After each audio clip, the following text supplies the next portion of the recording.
Hey, welcome back to Steve Horvath Fishing. I talk to a lot of people, whether it's on forums or whatever, and it's not one of these things where I'm spouting off information everybody needs to use. I ask people a lot of questions about what they do. So this isn't just coming from the point of somebody who, quote, knows a lot, but it also comes from somebody who talks to a lot of people. And something I continually get into conversations with is, what do I need to be successful fishing?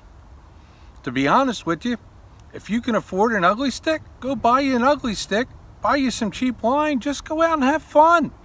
You can catch fish. Is it the best you can choose? Probably not. But there's a lot of cases where if you go buy a $400 reel and a $500 rod, it's just an expensive rod and reel. You can't really do that much more with it. But now when it comes to some technique specific stuff, well, there are better and worse choices. Let's go over a few. Who hasn't seen these yellow rods around? Skeet Reese, Wright Miguel rods. They're not real expensive, but I use them. Now, this rod says jerkbait on it. Heck, I got a jerkbait tied on. But to be honest with you, this same rod, which is 610, I believe, makes one heck of a small topwater rod. It's also a great small crankbait rod. So you can buy one rod and have multiple uses for it. So you don't have to have 27 rods for 27 techniques. Unless you want to tie on 27 different baits, by all means, go ahead. That's one rod. Remember, we got at least 3 uses out of this one rod to where it's really good for it. Got another one of these Skeet Reese rods. It's got a River to Sea S-Waver on it. It must be a spinnerbait and worm rod. This rod, I can toss this small S-Waver, and by the way, this reel is a Quantum 1310 MG, circa 1990s. It still works fantastic. Why would I not still use it? Okay, spinnerbait worm rod. Makes a great spinnerbait rod. Throw a lot of spinnerbaits on it. I don't like it as a worm rod, to be honest, because I like something with a little more backbone. But I can throw a spinnerbait, I can throw a buzzbait, I can throw an S-Waver, I can throw a chatterbait, and if I'm really thick cover, I can throw a square bill on it. So again, multiple uses out of the same rod, even though it's a technique specific rod. Let's try another one.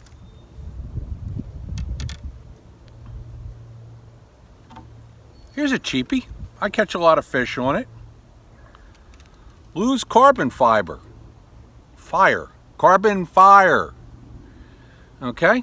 And it's got, again, a vintage Daiwa TD1 HI reel on it. At one time it was state of the art. It was an expensive reel. But with this medium heavy rod, I can fish jigs. I can fish worms. I can throw a frog. I can use it for a buzzbait. I can do a lot of things with it because of the overall action of the rod. Again, not a really expensive rod. Let's look at a few others. Here's a rod that I do a lot of open water crankbait fishing with, and fishing smaller crankbaits around the bank. I also throw a rattle trap on it.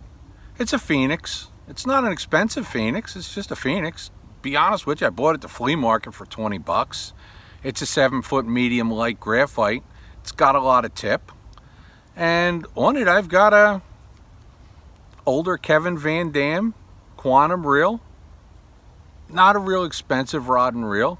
Probably new, you're probably somewhere around 200 bucks. But it can do a lot. And finally, we have a rod that we've basically seen before. But we have the, let's see, Carbon Fire Lose Reel.